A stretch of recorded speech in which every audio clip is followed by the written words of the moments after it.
Hello friends, Monu tool academy में आपका स्वागत है। आज की इस वीडियो में हम पढ़ने वाले हैं क्लिनिकल माइक्रोबायोलॉजी के जो भी आपके एग्जाम्स के क्वेश्चंस पेपर हैं वो हम डिस्कस करेंगे। ठीक है, तो ये जो हमारा क्वेश्चन पेपर है ये 2017 के अप्रॉक्स का है, 17-18 का है। ठीक है, 17-18 के बीच के जो क्वेश्चन पेपर हैं वो हम डिस्कस कर रहे हैं। तो ये इसका जो मार्क्स है, जो मिनिमम मार्क्स है वो है 50 मार्क्स का। ठीक है, तो क्लिनिकल माइक्रोबायोलॉजी जो है हमारा, इसके अंदर जो आपके एग्जाम्स में जो क्वेश्चंस पूछे जाते हैं वो हम डिस्कस करने वाले हैं। तो आपका जो टाइम होता है वो 3 आवर्स का होगा। 3 आवर्स में आपके 50 क्वेश्चंस होते हैं, जो कुछ लेंदी क्वेश्चंस होते हैं और कुछ आपके शॉर्ट क्वेश्चंस होते हैं। तो उन पर डिपेंड करता है कि आपको कितना टाइम लगता है। ठीक है, तो जो ये क्वेश्चन पेपर है फ्रेंड्स क्लिनिकल माइक्रोबायोलॉजी का, ये आपका 2nd ईयर का है और 3rd सेमेस्टर का क्वेश्चन पेपर है। ठीक है, डिप्लोमा का। सो स्टार्ट करते हैं। हमारा सबसे फर्स्ट क्वेश्चन जो है, तो पहला क्या है हमारा पार्ट 1 में, give reason for any 5 of the following precautions. तो इनमें क्या कह रहा है, यहाँ पे हिंदी भी लिखी हुई है, निम्नलिखित में से किन्हीं 5 सावधानियों के कारण लिखिए। तो यहाँ पे ना कुछ सावधानियाँ लिखी हुई हैं, और ये सावधानियाँ हम क्यों फॉलो करते हैं, ये प्रिकॉशंस हम क्यों फॉलो करते हैं, वो हमें क्या है कि जो हमारे 5 लाइनों में हमें उनको समझाना है। ठीक है, रीज़न देना है उनको। तो ये आपके जो मार्क्स हैं वो यहाँ लिखे होते हैं, 5 2 10। तो यानी 1 क्वेश्चन 2 मार्क्स के हैं। ठीक है, 1 क्वेश्चन 2 मार्क्स के हैं। अब सबसे फर्स्ट है, covering your whole body with a proper clothing during the day time and using mosquito net in the night. तो इसका मतलब क्या होता है, जो आप दिन में शरीर को पूरी तरह से कपड़ों से ढक लेते हैं और रात को मच्छरदानी का प्रयोग करते हैं। तो ये जो क्वेश्चन है, क्यों करते हैं आप ऐसा? आप दिन में जो बॉडी को कपड़ों से ढकते हैं और रात को मॉस्किटो से बचने के लिए आप मच्छरदानी लगाते हैं, तो ऐसा क्यों करते हैं आप? तो इसका रीज़न देना होता है। तो रीज़न आप क्या देंगे फ्रेंड्स? अगर क्या होता है कि जो मॉस्किटो होते हैं, सपोज़ कीजिए कि कोई मॉस्किटो ने क्या किया, आपको बाइट किया। ठीक है, वो जो मलेरिया है, मलेरिया साइकिल आपने पढ़ा है फ्रेंड्स? तो अगर नहीं पढ़ा है, अभी तक वीडियो नहीं देखी है, तो प्लीज़ आप देख लीजिएगा। तो मलेरिया पैरासाइट क्या है, उसका साइकिल जो है वो आपने पढ़ा है। ठीक है, तो इससे आपको डेंगू भी हो सकता है। तो डेंगू से बचने के लिए क्या होता है कि हम क्या है कि प्रॉपर क्लॉथ के फुल स्लीव्स के कपड़े पहनते हैं, और जो है रात के टाइम पे हम मच्छरदानी लगा प्रयोग करते हैं। ठीक है, उसका यूज़ करते हैं। तो काफ़ी सारी ऐसी चीज़ें हैं जो आपको 2 मार्क्स के लिए लिखनी है। तो 2 मार्क्स में आप इतना ज़्यादा लेंदी नहीं लिख सकते हैं, 2 to 4 लाइन बहुत ही सही होता है। ठीक है, ठीक होता है इतना। सो सेकेंड है हमारा, not walking barefoot while walking in open field. खुले मैदान में नंगे पैर ना टहलना। सो अभी हम जो माइक्रोबायोलॉजी डिस्कस कर रहे हैं, माइक्रोबायोलॉजी के अंदर ये क्वेश्चन है। ठीक है, माइक्रोबायोलॉजी में वही जो क्वेश्चन पूछे गए हैं वो माइक्रोबायोलॉजी से रिलेटेड ही है। ठीक है, तो आपको जो आंसर देना है वो कुछ अलग नहीं देना है, क्योंकि ये कहना चाहता है खुले मैदान में नंगे पैर ना टहलना। मतलब इसका क्या रीज़न दे सकते हैं आप कुछ माइक्रोबायोलॉजी से रिलेटेड रीज़न दीजिए। ठीक है, क्योंकि क्या होता है कि फ्रेंड्स कभी कभी जो हम पढ़ते हैं वो सिलेबस, आउट ऑफ सिलेबस भी आता है।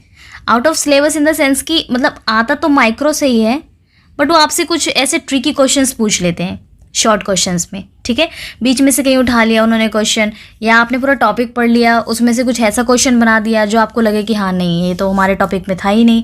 तो वो कुछ ऐसे क्वेश्चंस होते हैं। तो ये कहना चाहता है खुले मैदान में नंगे पर ना टहलना। आपने कई सारे वॉर्म्स पढ़े होंगे। ठीक है, वॉर्म्स जो हैं क्या होते हैं कि जो सोयल होता है, ठीक है, जो मिट्टी होती है, मिट्टी के थ्रू क्या होता है, या फिर ले लीजिए वेजिटेबल्स, फ्रूट्स, इनके थ्रू क्या होता है, जब आप इसे इनहेल करते हैं तो ये क्या करता है, आपकी बॉडी में इन्फेक्शन कॉज करता है। ठीक है, तो ये पूरी की पूरी साइकिल चलती है। ठीक है, ये एक साइकिल है जिसके अंदर क्या होता है कि जो वॉर्म्स है या कुछ भी है आपकी बॉडी में, वो ग्रो करते हैं, मल्टीप्लिकेशन करते हैं और डिजीज़ कॉज करते हैं। ठीक है, तो ये होता है आपका इसका रीज़न।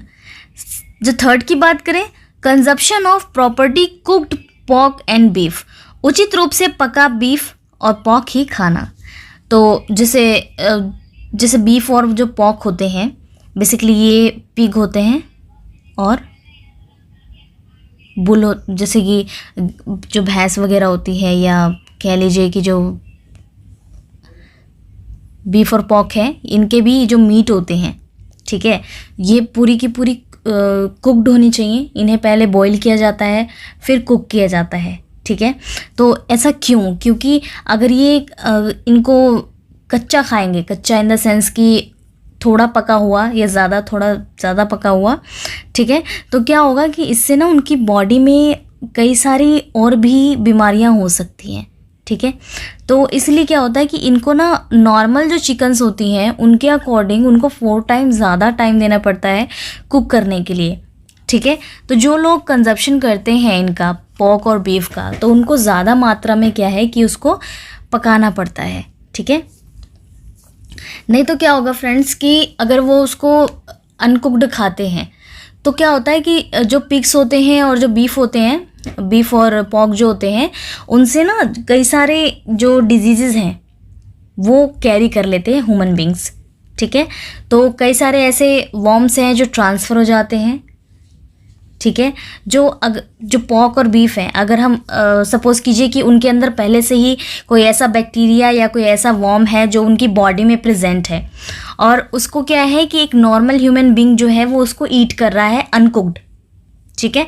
तो इससे क्या होगा कि उसके अंदर जो भी इन्फेक्टेड चीज़ें हैं वो ह्यूमन बॉडी के अंदर चली जाएंगी साइकिल के थ्रू, ठीक है।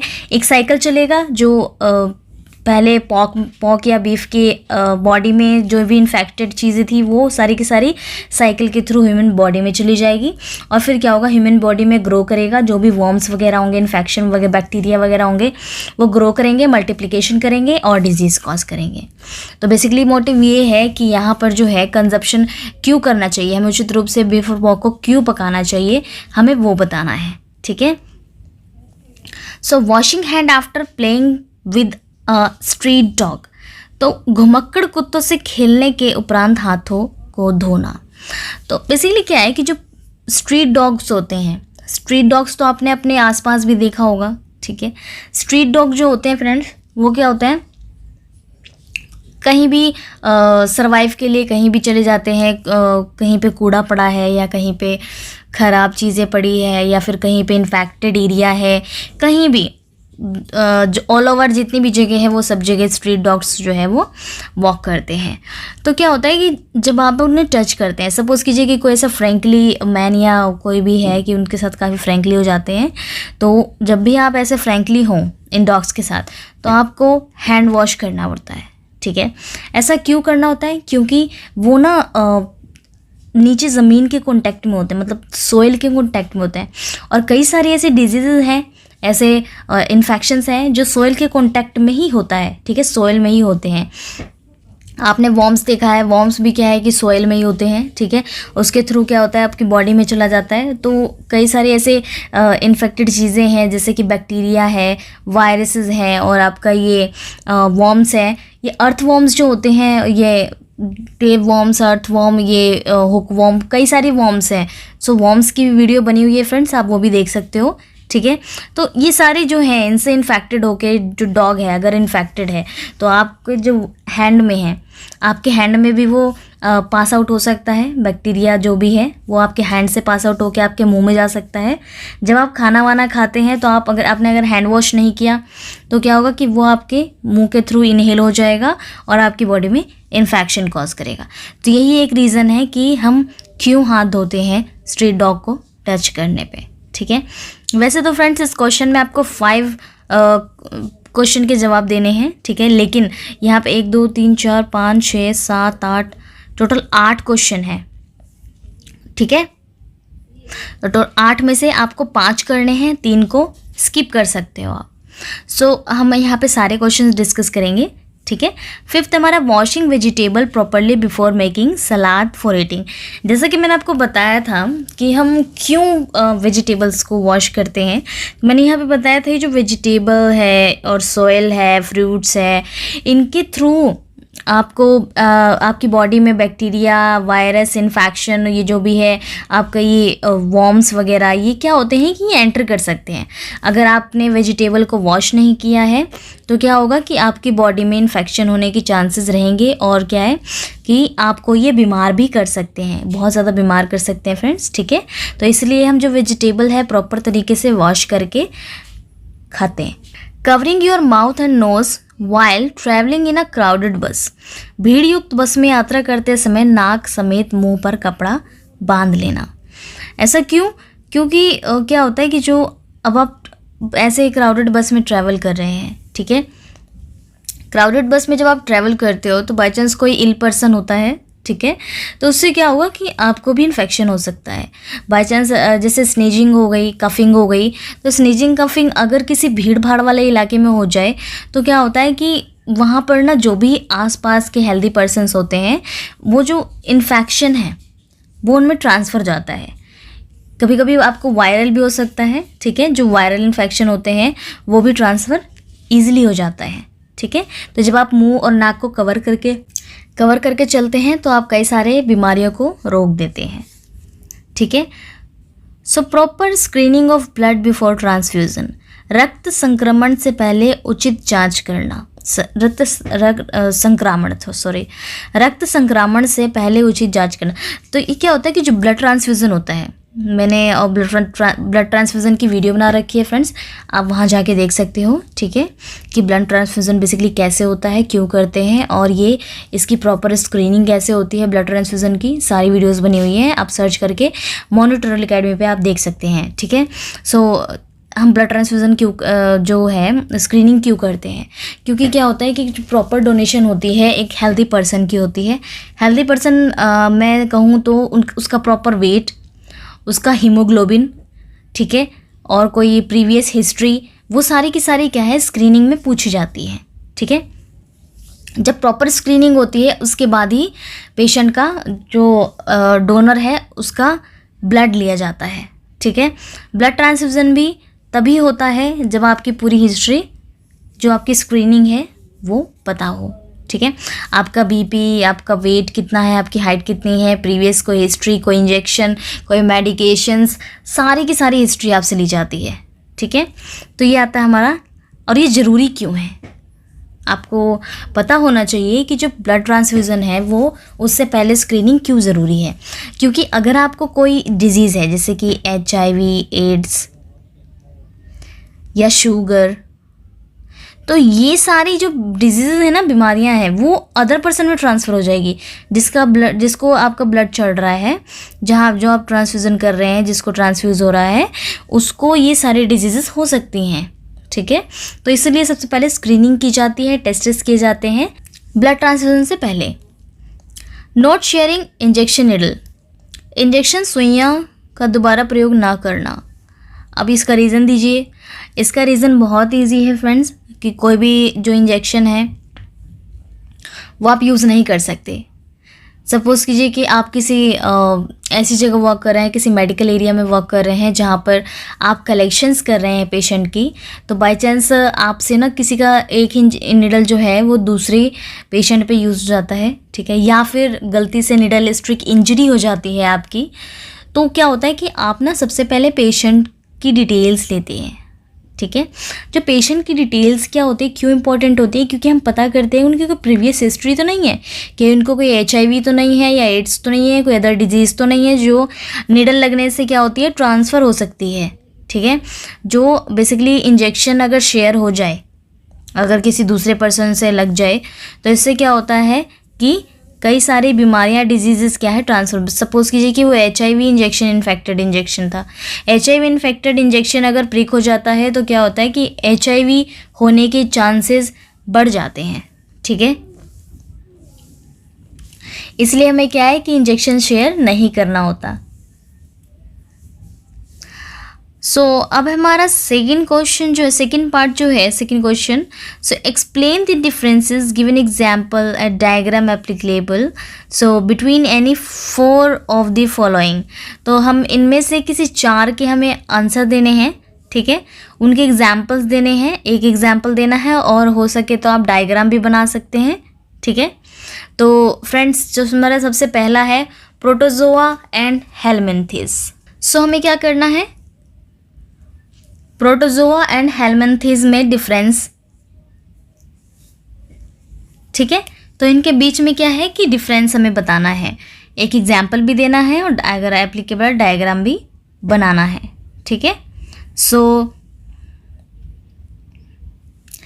सबसे फर्स्ट तो यही है कि जो प्रोटोजोआ होते हैं, प्रोटोजोआ क्या होते हैं, सिंगल सेल ऑर्गेनिजम्स है, ठीक है, सिंगल सेल ऑर्गेनिज्म है। और हेलमिंथेस क्या है, मल्टी सेलुलर है, ठीक है, ये मल्टी सेलुलर एनिमल्स होते हैं। ये हमारा प्रोटोजोआ सिंगल सेल ऑर्गेनिजम्स है और ये हेलमिंथेस जो है हमारा मल्टी सेलुलर एनिमल्स हैं, ठीक है। फ्रेंड्स इनके बीच में डिफरेंसेस की बात करें तो अगर ये तो हमारा सेल स्ट्रक्चर हो गया, जो किंगडम होता है तो बेसिकली जो हमारा प्रोटोजोआ है इसका प्रोटिस्टा है, ठीक है। तो एनिमेलिया हमारा हेलमिंथेस का। रिप्रोडक्शन की बात करें तो सेक्सुअली एसेक्सुअली रिप्रोडक्शन करते हैं और जो है ये जो हमारा हेलमिंथेस है ये ह्यूमन से मल्टीप्लाई नहीं करता।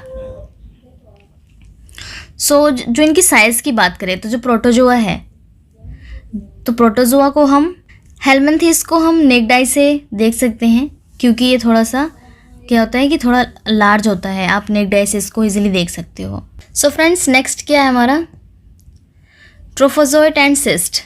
सो बेसिकली क्या है, जो ट्रोफोजोइट और सिस्ट है इनमें जो डिफरेंसेस की बात करें, ठीक है, तो हम ट्रोफोजोइट जो है वो लार्ज इंटेस्टाइन में लाइव करता है, ठीक है। और जो सिस्ट है ये कहाँ ग्रो करता है, सिस्ट ग्रो करता है आपके बोन्स, ऑर्गन्स, सॉफ्ट टिश्यू, ठीक है। तो ये जो सिस्ट है वो बोन्स, ऑर्गन्स और सॉफ्ट टिश्यूज में ग्रो करता है और जो आपका ट्रोफोजोइट है वो लार्ज इंटेस्टाइन में, ठीक है। सो इनके शेप की बात करें तो जो ट्रोफोजोइट है वो पियर शेप का होता है, ठीक है, पियर शेप का होता है। और सिस्ट है जो स्फेरिकल होता है, पियर और स्फेरिकल। तो ये आपको पता होना चाहिए जो ट्रोफोजोइट और सिस्ट है। इन सब फ्रेंड्स अगर आपको इनकी वीडियोस चाहिए, इनके टॉपिक्स की वीडियो चाहिए तो वो भी आपको मिल जाएगा, ठीक है। अभी तो फिलहाल हम क्वेश्चंस डिस्कस कर रहे हैं, उसके आंसर डिस्कस कर रहे हैं। अगर आपको फुल वीडियो चाहिए इसकी तो कमेंट बॉक्स में प्लीज़ लिख दीजिएगा कि आपको इसकी वीडियो चाहिए, इसकी नीड है, ठीक है, उसकी वीडियो बन जाएगी। तो अगर आप शेप की बात करेंगे तो जैसे कि मैंने आपको बताया कि ट्रोफोजोइट जो है पियर शेप का होता है और सिस्ट जो है स्फेरिकल होता है। साइज़ की बात करें तो 40 से 200 माइक्रोमीटर, 40 to 200 माइक्रोमीटर होता है ट्रोफोजोइट, ठीक है। और 50 to 70 माइक्रोमीटर ये आपका होता है सिस्ट, ठीक है फ्रेंड्स। ऐसी कई सारी और भी चीज़ें हैं जो इनमें डिफ्रेंसिएशन करती हैं, ठीक है। अब बात आती है फ्लैजिला और सीलिया की। फ्लैजिला और सीलिया के बारे में आप जानते हैं, जैसे कि बैक्टीरिया है। बैक्टीरिया आपने देखा होगा कि जो कई सारे ऐसे लॉन्ग हेयर लाइक स्ट्रक्चर होता है और कुछ शॉर्ट स्ट्रक्चर ऐसे छोटे छोटे होते हैं, ठीक है, ये बैक्टीरिया है, ठीक है फ्रेंड्स, बैक्टीरिया है ये। तो आप ये जो फ्लैजिला ये देख रहे हैं आप, जो लंबे से ये जा रही है फ्लैजिला है और ये सीलिया है, ठीक है। तो फ्लैजिला और सीलिया में आपको बताना है यहाँ पे कि दोनों में क्या डिफरेंस है। तो सबसे बड़ा इनमें डिफरेंस तो ये दिख रहा है आपको कि जो सीलिया है वो शॉर्ट होता है, फ्लैजिला लॉन्ग होता है, ठीक है। तो जो है ये लॉन्ग होता है, थ्रेड लाइक स्ट्रक्चर होती है इसकी, तो ये सिर्फ वन एंड पे होता है। आप देखेंगे कि जो सराउंडिंग में है, जो सीलिया है वो पूरा सराउंडिंग में कवर करता है और जो फ्लैजिला है वो वन साइड है, ठीक है। तो बेसिकली ये क्या है कि लोकोमोशन में भी हेल्प करते हैं बैक्टीरिया के, एक जगह से दूसरी जगह जाने के लिए क्या होता है कि वो इसका यूज़ करते हैं। ये क्या है कि लोकोमोशन में इनकी हेल्प करते हैं। तो फ्लैजिला और सीलिया के बारे में आप बहुत ही ईजिली तरीके से इसमें डिफाइन कर सकते हैं। तो adult stage of beef tapeworm and pork tapeworm, तो बीफ और पॉक जो फिलाकृतियों के विकास अवस्था, विकसित अवस्थाएं, ठीक है, अडल्ट स्टेज जो होती है बीफ वर्म और पॉक वर्म की, sorry tapeworm and pork worm की, beef tapeworm and pork tapeworm. तो बीफ और पॉक, ठीक है, जैसे कि मैंने आपको बताया कि जो बीफ जो टेपवर्म होते हैं, पॉक टेपवर्म होते हैं, उनका जो अडल्ट स्टेज है आप उसका डायग्राम भी बना सकते हैं, ठीक है, इसके अंदर आप उसकी एक्सप्लेनेशन भी दे सकते हैं। सो फ्रेंड्स, जो वर्म्स होते हैं, वर्म्स का जो टॉपिक है आपका, उसमें से भी 2-4 क्वेश्चंस इसमें पूछ ही लेते हैं, तो वो भी आप उस टॉपिक को कवर कर सकते हो। So mature cyst of entamoeba histolytica, entamoeba coli, तो एंटामेवा हिस्टोलिटिका और एंटामेवा कोलाई जो है हमारा, उसका आप जो मैच्योर सिस्ट है, ठीक है, उसके बारे में आपको यहाँ पे थोड़ा सा बताना है, एक्सप्लेन करना है, उसके एग्जांपल्स देने हैं, एंड डायग्राम भी आप बना सकते हो अगर आपको बनाना है। तो इसकी वीडियो भी, अगर आपको इन जो भी क्वेश्चंस हम डिस्कस कर रहे हैं इनमें से आपका कोई भी टॉपिक है जो अभी तक कवर नहीं हुआ है, तो आप उसका टॉपिक का नाम कमेंट बॉक्स में लिख सकते हैं फ्रेंड्स, उसकी वीडियो बन जाएगी, ठीक है।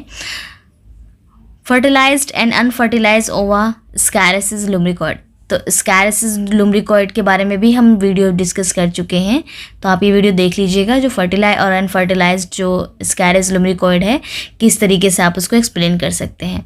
सो लास्ट है हमारा DNA virus and RNA virus, so deoxyribonucleic acid and ribonucleic acid, तो ये दोनों के बारे में आप क्या करेंगे, यहाँ पे थोड़ा सा एक्सप्लेन करेंगे कि ये डबल स्ट्रैंड डीएनए है, सिंगल स्ट्रैंड डीएनए है, ठीक है, जो वायरसेस होती हैं किस तरीके से ये, इनमें बहुत सारी चीज़ें हैं फ्रेंड्स, डीएनए और आरएनए में, आप उसको एक्सप्लेन कर सकते हो। अगर डीएनए और आरएनए की भी वीडियोस चाहिए तो आप कमेंट बॉक्स में लिख सकते हैं, ठीक है। सब हमारा लास्ट पार्ट बचता है, लास्ट पार्ट हमारा पार्ट बी है, ठीक है। इसमें क्या होता है कि आपको 3 क्वेश्चन अटैम्प्ट करने होते हैं, आपको टोटल 5 क्वेश्चन पूछ रखे हैं, 5 में से आपको 3 क्वेश्चन अटैम्प्ट करना है। सारे क्वेश्चन जो है 3 क्वेश्चन आपके 10-10 मार्क्स के हैं।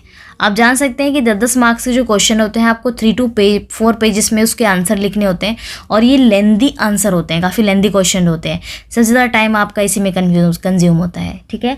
जो अभी हमने 2 पार्ट डिस्कस किए हैं, 2 क्वेश्चन जो डिस्कस किए हैं उसके जो सब पार्ट्स हैं, वो उसमें टाइम आपको कम लगना है, लेस लगना है, इसमें थोड़ा ज़्यादा टाइम लगना है, ठीक है। इसके बारे में, इसमें जो क्वेश्चन पूछे हैं वो आपको इतना ज़्यादा एक्सप्लेन करना है कि आपको 3 to 4 पेजेस में उसको आंसर करना है, ठीक है। सबसे फर्स्ट क्वेश्चन जो पूछ रखा है वो है what is the mode of transmission of the parasite responsible for the amoebic dysentery, so with the help of a diagram discuss the life cycle and this parasite. तो इसमें जो कहा है, इसने कहा है कि जो खूनी पेचिस जो कहा है इसने, ये जो पैरासाइट है उसको कह रहे हैं जनक परजीवों के संचारण मोड क्या है, और इस परजीवी का चित्र बनाएं, और जो भी है, ठीक है। तो यहाँ पर तो काफ़ी ज़्यादा हिंदी लिखी हुई है, तो हम वैसे डिस्कस कर लेते हैं, ठीक है। तो इसका जो मोड ऑफ ट्रांसमिशन है पैरासाइट का, जो फॉर द एमोएबिक डाइसेंट्री, तो उसके जो ट्रांसफ्यूज़न का जो मोड है वो आपको डिस्कस करना है, किसके हेल्प से, डायग्राम की हेल्प से, और यहाँ पर आपको लाइफ साइकिल भी बतानी है, पूरी लाइफ साइकिल आपको एक्सप्लेन करनी है। तो समझ लीजिए कि आपका 1 पेजेस जो तो है आपको लाइफ साइकिल बनाने में हो जाएगा, फिर 1 पेजेस आपको लाइफ साइकिल एक्सप्लेन करने में लग जाएगा, फिर 2 पेजेस तो इसके लाइफ साइकिल में फिल हो जाते हैं। तो सबसे बहुत ही मोस्ट इंपॉर्टेंट होता है लाइफ साइकिल। जब भी आप माइक्रोबायोलॉजी पढ़ते हैं, माइक्रोबायोलॉजी के अंदर जो अर्थवॉर्म है, टेपवॉर्म है, हुकवॉर्म है, तो वॉर्म्स की जितनी भी लाइफ साइकिल होती हैं, ठीक है, मलेरिया पैरासाइट की लाइफ साइकिल है, सारी लाइफ साइकिल आपको पता होनी चाहिए, ठीक है। आपकी ज़ुबान पे होना चाहिए कि जो भी आपसे लाइफ साइकिल पूछे तो आप उसको, अगर आपको नहीं भी आता सपोज कीजिए, तो आप स्टार्टिंग से कीजिए। स्टार्टिंग से आप कैसे करेंगे, लाइफ साइकिल क्या है कि चल के वापस यहीं आ जाता है।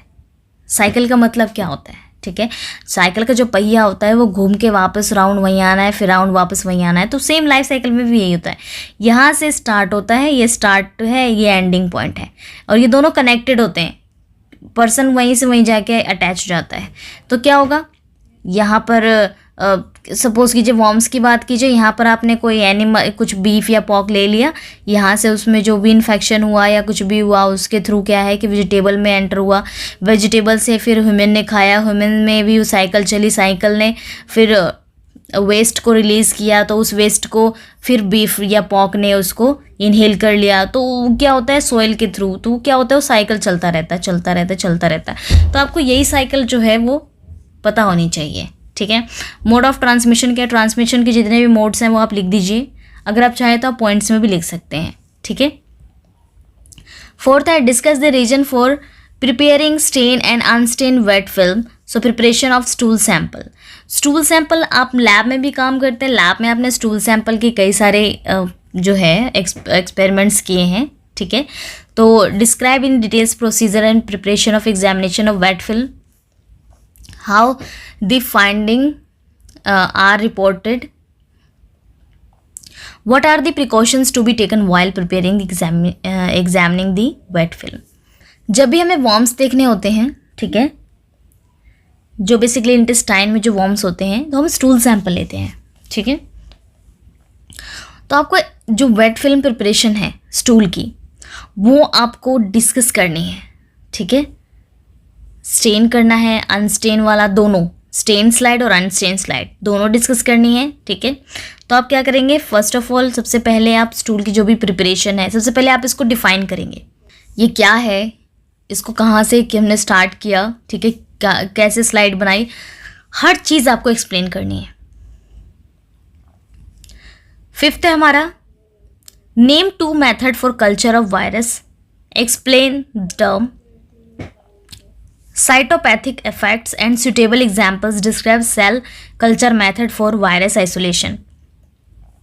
तो आपको यहाँ पे 2 मेथड बताने हैं कल्चर ऑफ वायरस के। वायरस के कल्चर के लिए हम कौन से 2 मेथड यूज़ करते हैं, ठीक है, उसको एक्सप्लेन करना है, साइटोपैथिक इफेक्ट। 6th है define definitive host and intermediate host, name the infective stage of Taenia solium and the man in the man. For a man with suitable diagram discuss the life cycle Taenia solium and definitive intermediate host। So हमने Taenia solium और saginata दोनों discuss किया हुआ है video में, आप देख सकते हो, उस वीडियो को पूरा देखिएगा। उसके अंदर ये भी बता रखा है कि जो टेनिया सेजिनेटा होते हैं उसके अंदर इंटरमीडिएट होस्ट कौन है और डेफिनेटिव होस्ट कौन है, दोनों होस्ट को डिफाइन करना है। आप चाहो तो इसका लाइफ साइकिल भी ईजिली तरीके से उसमें एक्सप्लेन किया हुआ है, आप देख सकते हो, ठीक है। तो वीडियो में इसका क्वेश्चन मिल जाएगा।